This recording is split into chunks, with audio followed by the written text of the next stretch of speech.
Tata Sumo ఇది అసలు పరిచయమే అవసరం లేని వాహనం. 1994లో టాటా సంస్థ సుమోని లాంచ్ చేసిన దగ్గర నుంచి అత్యంత ప్రజాదరణ పొందింది ఈ వాహనం. అప్పట్లో మన తెలుగు సినిమాల్లో టాటా సుమోలు చేసిన హల్చల్ అంతా ఇంత కాదు. ఒకనొక టైంలో సుమోలు పెడితే సినిమా హిట్ అనేంతగా ఫేమస్ అయింది బండి. మట్టి రోడ్లపై దుమ్ము రేపుకుంటూ టాటా సుమోలు ఒకదాని వెంట మరొకటి వస్తూ ఉంటే ఆ సినిమాలోని సన్నివేశం తారాస్థాయికి చేరుకునేది. మనలో చాలా మంది లాంగ్ డిస్టెన్స్ ట్రావెల్స్ కోసమనో, పుణ్యక్షేత్రాల దర్శనం కోసమనో, ఘాట్ రోడ్లపై ప్రయాణం కోసమనో ఈ టాటా సుమోని ఎక్కే ఉంటాం కదా. యాక్చువల్లీ టాటా సుమోకి ఆ పేరు ఈ సుమో నుంచి వచ్చింది అనుకుంటారు చాలా మంది. బట్ అది నిజం కాదు.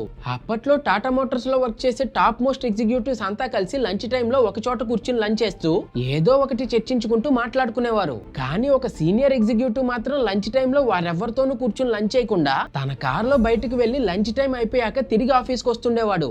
అలా రోజు జరగటం చూసి అసలు ఆయన ఎక్కడికి వెళ్తున్నారు, ఏం చేస్తున్నారనే సందేహం అందరిలో కలిగి ఒక క్యూరియాసిటీ అనేది డెవలప్ అయింది. కొందరైతే టాటా డీలర్స్ ఇచ్చే విందులకు అలవాటు పడి 5 స్టార్ హోటల్స్ లో తింటున్నాడేమో అనుకున్నారు. సరే, అసలు విషయం ఏంటో తెలుసుకుందామని ఒక రోజు కొందరు ఎగ్జిక్యూటివ్స్ కూడబలుక్కుని ఆయన్ని ఫాలో అవటం మొదలు పెట్టారు. ఆయన కారు కొంత దూరం ప్రయాణించి తిన్నగా హైవే పక్కన ఉన్నటువంటి డాబా ముందు ఆగింది. గబగబా నడుచుకుంటూ లోపలికి వెళ్లిన ఆయన వెనకే ఫాలో అవుతూ వెళ్లిన ఎగ్జిక్యూటివ్స్ కి అక్కడ ఆయన చేసే పని చూసి ఒక్కసారిగా ఆశ్చర్యం కలిగింది.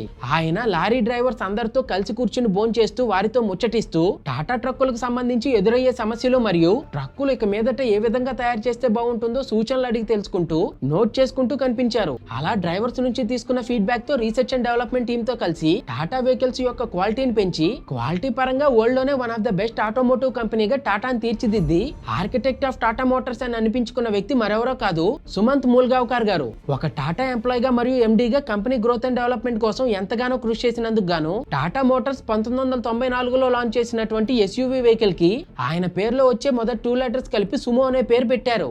దీనిపై మీ అభిప్రాయాన్ని కామెంట్స్ లో తెలియజేయండి.